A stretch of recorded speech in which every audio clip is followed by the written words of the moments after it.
Ryder burner Cinder.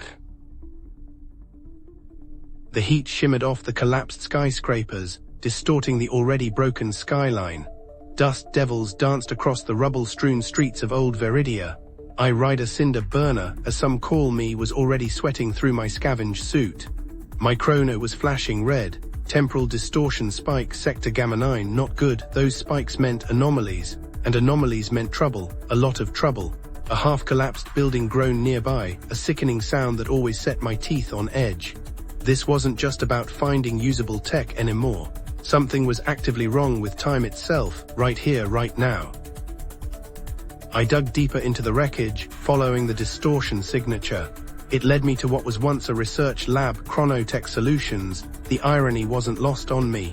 The signature was strongest near a sealed vault. I managed to override the security, and inside, a single, pulsing crystal radiating temporal energy. As I reached for it, a fragmented memory slammed into my head. A lab coat, a frantic warning about paradoxes, and a younger version of myself helping to seal this very vault. My father. He was the lead researcher here. He knew this crystal was dangerous, a potential fracture point in reality. But why hide it instead of destroying it? The crystal reacted to my touch, sending a surge of energy through me. I saw flashes, alternate timelines, Viridia thriving, Viridia consumed by fire, Viridia gone. The visions were terrifying, chaotic, and then a voice. Not audible, but in my head. It claimed to be a failsafe, an AI construct designed by my father to protect the timeline. It explained the crystal wasn't the source of the distortions, but a stabilizer. Removing it would unleash a cascade of paradoxes, unraveling reality. But the AI also warned me that the crystal was failing, its energy dwindling. It needed a rare isotope, chromium-7, to recharge. Chromium-7, it's only found in the dead zones, areas completely ravaged by temporal storms. Areas where time doesn't just bend, it breaks. I had to make a choice. Leave the crystal and risk oblivion, or brave the dead zones, a near-certain death sentence. I accessed my network, searching for any reports on recent chromium-7 deposits.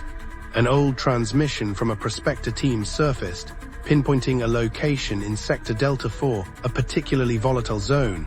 But the transmission ended abruptly with a frantic warning. They're not alone in there, time echoes, they're hunting us. Delta 4 was a ghost town, buildings flickering in and out of existence, the air thick with temporal static. I found the prospector's camp, or what was left of it, scavenged, stripped bare, and disturbed. There were footprints not human, or at least not entirely, and strange, shimmering residue clinging to the wreckage. Then a flashback. My father explaining the dangers of temporal echoes, remnants of people and events caught in the time streams, driven mad by their existence, endlessly repeating fractured moments. He said they were drawn to sources of strong temporal energy, like moths to a flame. The crystal, they were guarding it, or hunting anyone who approached it. The echoes materialized, phasing in and out of reality, their forms distorted, their voices a chorus of screams and whispers. They attacked, phasing through my armor, attempting to disrupt my neural pathways. I fought back, using my plasma cutter to create temporal distortions of my own, briefly banishing them back into the time streams. I reached the chromium-7 deposit, a glowing vein of the isotope embedded in a shattered wall. As I began to extract it, the leader of the echoes materialized before me, a figure radiating raw temporal energy. It wasn't trying to kill me, it was trying to show me something, a vision of a future where I succeeded, but at the cost of Viridia's existence, replaced by a chaotic, fragmented timeline. I understood then, my father hadn't hidden the crystal to protect it, but to contain it. The crystal wasn't a stabilizer, it was a prison for the paradoxes themselves. Using the chromium-7 to fix it would unleash them.